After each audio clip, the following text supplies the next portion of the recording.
So finally I am getting to this video. It has been a little while. There are two Helsons on the table and there is an Armida. These were lent into the channel by Levi, a very good friend of the channel, subscriber for a very long time. I really do appreciate it. I need to get these back to him. He has an Instagram where he posts constantly micro brand divers, and that's what he's into. Obviously you can see that here. Two Helsons and an Armida, and they're actually kind of similar. These two Helsons are very similar actually, just material is sort of different in the sizes. So he buys a lot of micro brands, and if you are interested in that, definitely follow his Instagram. I will put a link in the description below. So getting right into it, the Helsons, we have a titanium version, which I think is a 38mm. Then we have a 40mm or 42mm. I don't remember. We'll do measurements. And that is in stainless steel. This is a 500-meter dive watch. This is a 300-meter dive watch. This is also a 300-meter dive watch. Armida are made by Helson, I believe, and I believe that this is sort of an homage to an Omega from the 1970s. I think it's the Baby Pro Plouf, but I could be wrong. I'm pretty sure that that's what they were going for. Definitely because you have that orange minute hand, the white hour hand. They are fence posts, so it sort of looks that way. Very quickly though, I'm going to go over the Helsons and then we'll talk about the Armida. This is actually very affordable. These are affordable considering, you know, the quality that you're getting, especially in the bracelets on these watches. They really went to town on these H-Link bracelets. They are really nice. The stainless steel version, as I mentioned, gets 500 meters of water resistance. You get a gray dial. Both of them have their logo at the 12 o'clock, just below the 12 o'clock index, and it just says Helson. Then below that, it says Shark Diver, and that is in orange. And at the bottom of the dial, it gives you the depth rating. It just says automatic, and then either 300 meters of water resistance for the titanium version, 500 meters of water resistance for the stainless steel version. Both of them have a date between the 4 and 5 o'clock position. They both get a Miyota 9015. Helson do give you the option to get a Salida or an ETA movement upgrade if you want it. And in this case, he did not opt for those, so he got the 9015, which is a very good movement, and obviously also very slim because these watches aren't very thick, especially this for 500 meters of water resistance. And you can see the bracelets are over-engineered, as I mentioned. Even the case, the way that the bracelets actually connect to the case, very over-engineered. Big screws in these bracelets, and then these hex screws in the actual lugs. So there are bars that go through. If you want to put on a rubber strap, you have to actually have a tool to undo the hex screw here, and then it would affix the strap directly to the case. Really nice, very nicely made. The watches in general are really nicely made. If you feel them, they feel very, very nice. There's only one area of sort of roughness, I guess you would call it. It's right underneath here on either side of the extension. So everything above on the top of the buckle is great. Everything below is a little bit rough, except for this outer edge, which is not that bad. It is a fully milled bracelet and a fully milled buckle, excuse me. And it has this diver's extension that you could kind of use as micro adjust if you need to on a fly. And that's kind of why I mentioned that. Otherwise, I wouldn't mention it if people wouldn't use it that way. And I think people will use it that way because I've used it that way. You still get some micro adjust in this otherwise that's not on the fly. It's built into this little part of the clasp here. And there are 3 positions, which is pretty good. So you can get a very good fit on your wrist with this watch. Other than that, I think that's the only problem that I have with the bracelet. I think the bracelet is really nice. It's a very chunky H-Link bracelet. It's sort of tapered on the sides of the links. It's flat on the bottom of the bracelet.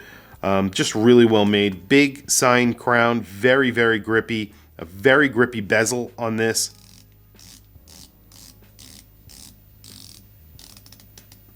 This gets a steel insert, and I believe it is loomed. And then the actual titanium version is basically all brushed. You're getting the exact same buckle on here, and I believe this is made out of titanium. Oh no, excuse me, I think this is made out of stainless steel, if I recall correctly. And the actual roughness here is the same, but you're getting that same really nice system in the bracelet with those really big screws and that hex screw right there. Big sign crown, really nice bezel action for a titanium watch.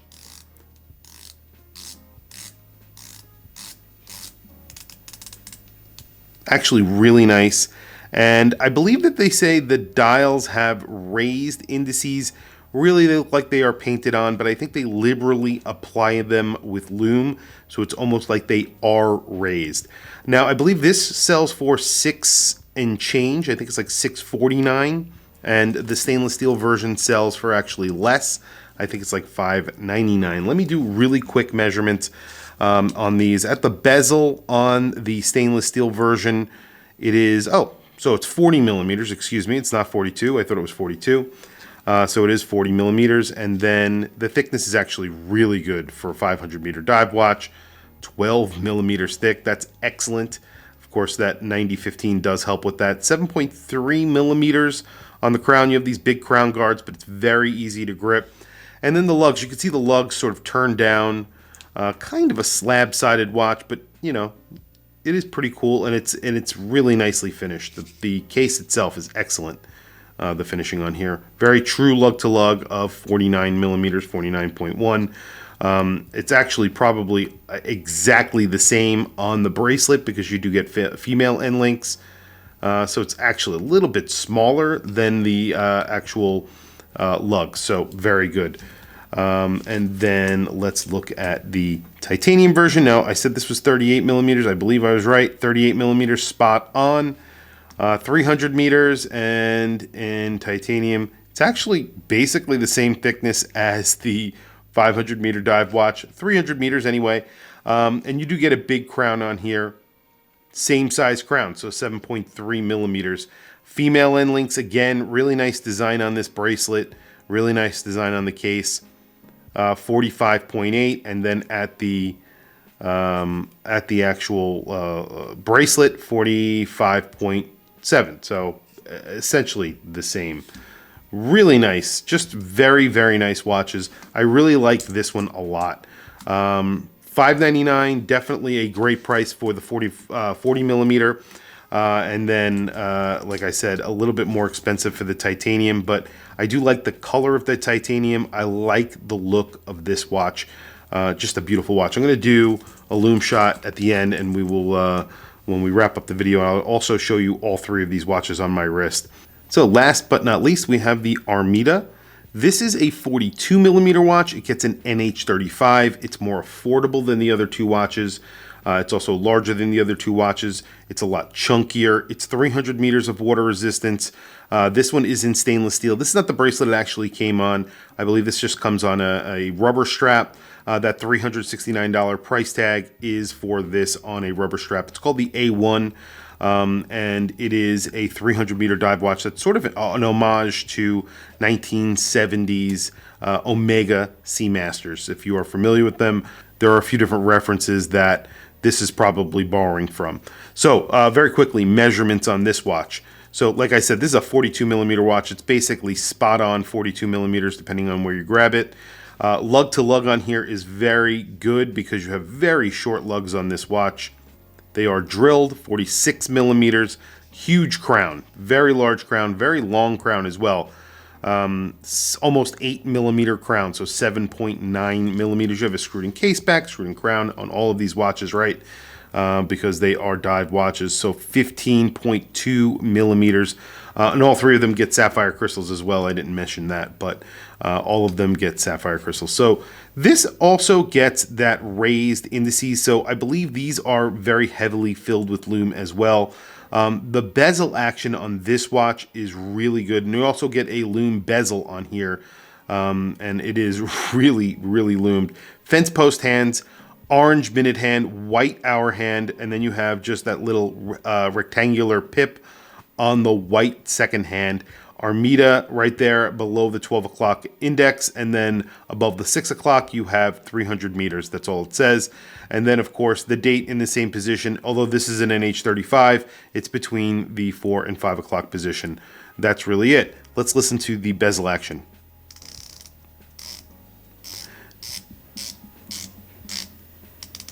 Not only is the bezel action good, but it's super grippy. Like, very, very grippy.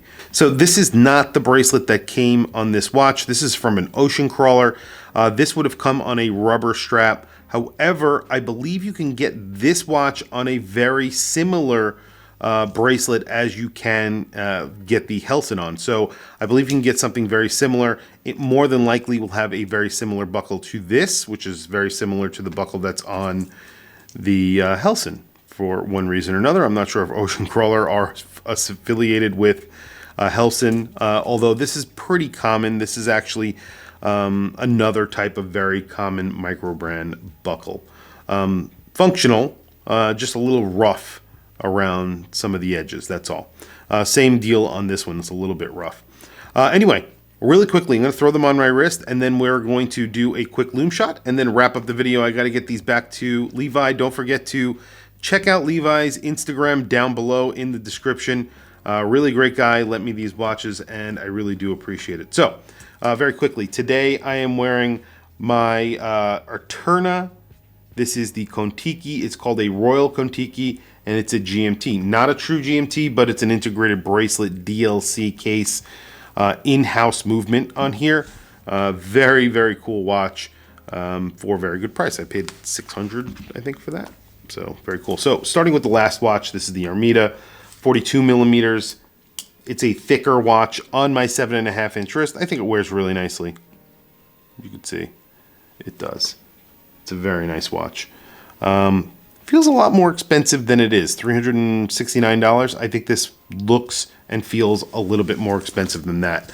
However, I think that the Shark Diver in titanium probably is, out of the three, the one that looks and feels the most expensive. In 38 millimeters, it does look a little bit small on my wrist, but I do like it. I really have been smitten with this watch. The only thing I notice is that it looks kind of weird where the lugs meet the actual case, because there's a milled end link. That milled end link is so curved down on my wrist because it's such a small watch.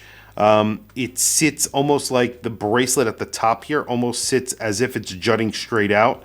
And it might look a little bit weird depending on you know, how I wear it.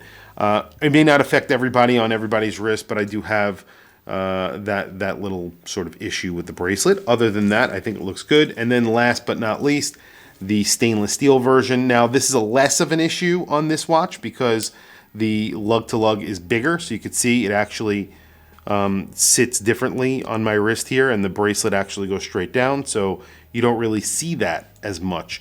So the 40 millimeter wears a little bit different on my wrist than the 38 millimeter, even though they're almost exactly the same design, just a little bit smaller. And there you go. Good looking watches. The 40 millimeter is really nice. I think they make this in titanium as well. I'm not sure what the price is, but beautiful watches and very well made. Let's do some loom and then wrap up the video, and then I'm going to put these back in the package and send them off to Levi. So you can see the loom is excellent on all three of the watches. These are the Shark Divers right here. So you have a minute track on the bezel. So there's a little bit more loom on the bezels of the Shark Divers because you have that minute track that goes all the way to 20 rather than just 15 on the Armida. And then you also have the shark tooth indices at the 9, 3, and the 6 o'clock. So those are a little bit larger than the stick indices that you get on the Armida. But other than that, it's basically the exact same loom. Lots of loom applied to the dial, lots of loom applied to the hands and the indices. You get sword hands on the Helsons. They're sword hands for the minute hands, and then the actual hour hands are actually fence posts. So kind of a combination there, but they are liberally applied with loom. Everything here is really good. Sharp loom on here, and they did a really good job. This Armida is an excellent value for the price. These are sort of a step up. I really do like the bracelets on here, so you're paying for that extra engineering of the bracelet. I wish they put a little bit better of a clasp, and that would really push it over the limit. I think this would be a pretty phenomenal watch, especially the titanium one. But tell me what you guys think in the comments below. I really want to hear from you guys. Tell me what you guys think of these watches. Are you familiar with Helson? What do you think of them? Please also don't forget to like and subscribe. Also follow Levi on Instagram. I'll put his Instagram down below. Like I said, I really appreciate him lending me these watches. I have kept them for way too long. So they will be going in the mail ASAP to get them back to him. Anyway, thank you for logging on, guys. I'll catch you guys in the next video.